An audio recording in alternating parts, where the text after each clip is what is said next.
Let's start. I would like to take the House into the history of these provisions as they were discussed in the Constituent Assembly stop. Even at the time when the present Article 369 was being considered by the Constituent Assembly, there was a body of opinion which felt that limiting the parliamentary jurisdiction in respect of commodities like food grains and other agricultural products for a period of 5 years was taking a short view of the question. The basis of the decision of the drafting committee could be understood from para 14 of the letter written by the chairman of the drafting committee to the president of the Constituent Assembly. Para.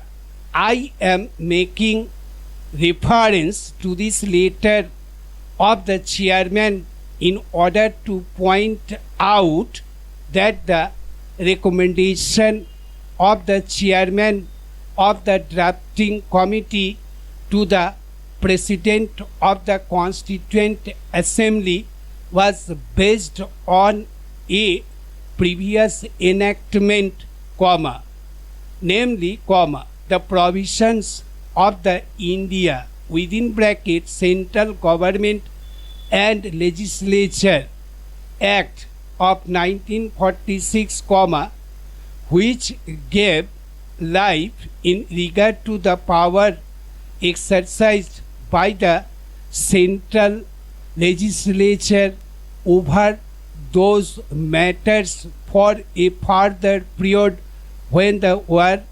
legislation came to an end. Para. It is not often that one looks back to what happened during the time when the Constituent Assembly was discussing, but it did give me a certain pleasure when I was looking into the proceedings of the Constituent Assembly to find that a friend of ours who is a member of this House, had the farsightedness to feel at the time when Article 306 of the draft Constitution was being considered that the duration of the validity of the provisions of that article should be extended from 5 to 15 years. In fact, at that time, the honorable member expressed the opinion that in matters like foodstuff, minerals, etc. The power of the government of India should be kept intact.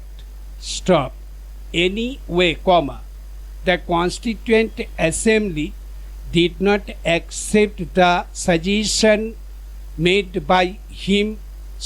Para. Even prior to this particular article being taken up for consideration by the Constituent Assembly in the several discussions that took place in regard to the distribution of powers between the center and the states, it was felt that parliamentary control should be provided over essential commodities other than those expressly covered by item 52, list 1, and item 33 of list 3 attached to the Constitution of India.